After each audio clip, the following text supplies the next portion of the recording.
do you think of, the way relationships are turning out these days? Divorce rates have gone up. Uh, Single people all around, not willing to get married. Uh, a lot of individuation has come and a lot of mistrust for the other gender, for the other gender has come. What is your, take on that? Yeah, I think firstly, I'm not a big expert, and even the social media experts say a lot of misleading things all the time when it comes to relationships. Uh, I'm not some I'm not some playboy or anything like that. I want to get that. I don't want to sound like some dating coach who says like this is how you get girls. I've had 10 girlfriends in the past. This is how you get laid. I don't want to say any of that because I'm not a I'm not an expert in that. But when it comes to No, I'm asking this culturally, yeah, like culturally, at a culture level. Yeah, yeah. yeah.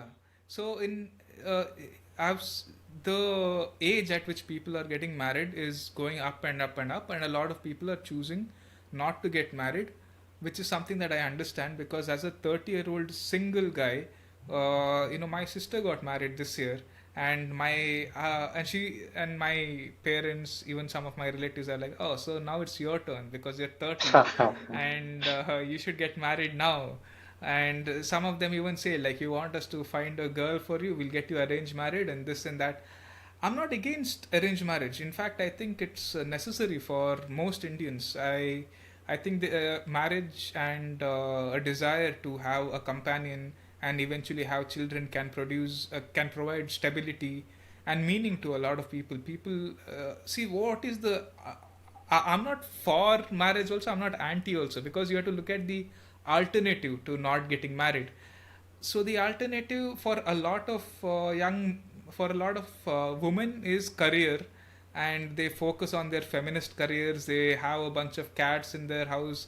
They become lonely. Instead of working for their loving husband and children, they work for some other strange man who will make them work night shifts on weekends, and for them that is empowerment. I don't see any difference. At least a traditional wife will serve a loving husband instead of working for some multinational stranger.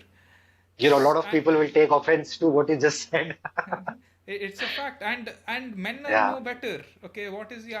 alternative for men just go on Pornhub, they go on OnlyFans in the West, and they jerk off 3 times a day, and they think, oh, now we are free because we are not married, we don't have to uh, worry about a wife and children. So I think marriage and this whole idea of having children is a good idea.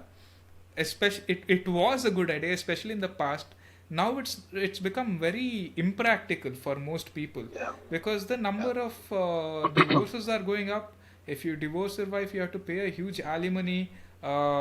In India, Economically doesn't make sense. yeah, Yeah. in India, laws are being misused. Section 498A, if you follow people like Deepika Narayan Bharadwaj, Yeah, yeah, who's yeah. a Deepika uh, Narayan. Yeah, yeah. and there's one more gentleman called Amit Lakni who I've had on the podcast, who's also a men's rights activist. Okay. So these people have seen many men. The women file a false dowry case, a rape case, and there are girls who consensually sleep with guys, and then they say this guy promised to marry me, now he's not marrying me. Therefore, I'll file a rape case against him. So you see a lot of that, and naturally, people become less and less trusting. And to add to all this, we have the gender confusion. I have nothing against homosexuality. If a man wants to sleep with another man in his bedroom, that's his business.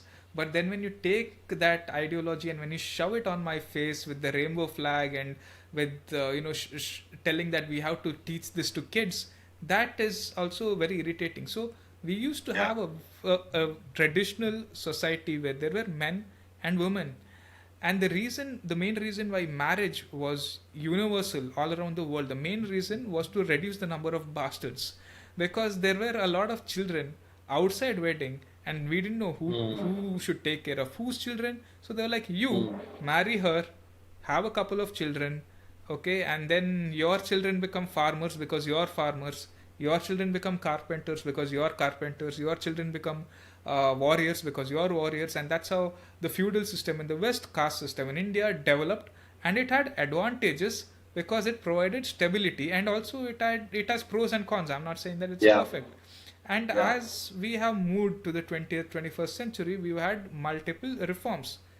It's great, but now we are at a point where we are saying goodbye to a lot of necessary traditions, uh, where we are questioning gender, what is a man, what is a woman, even basic questions like that cannot be answered anymore. Yet men and women, women will say that women are victims of men. But if you go and ask that same woman what is a woman, she'll say I don't know. Then how can women be victims? So this Yeah. is this is the whole place where we are at right now. And to speak personally from my experience also, see, I'm 30. I don't know if marriage is for me personally. I genuinely don't know, because it's very difficult to find the right woman. And when you look at the rising expenses to send a school to send your kid to a good school, I don't know if I want to have children. Now if I have a like-minded woman who's okay with homeschooling, or if we have a community of like-minded people, it is obviously much easier to have families. Unfortunately, we live in isolated, in a very isolated way, especially if you live in a metropolitan city like Noida or Gurgaon or Pune or Mumbai or Bangalore. You're so isolated. You live in your gated communities. Many of you don't know. Many of the people don't know their own neighbor's name. So Mhm. it's much harder now to have families.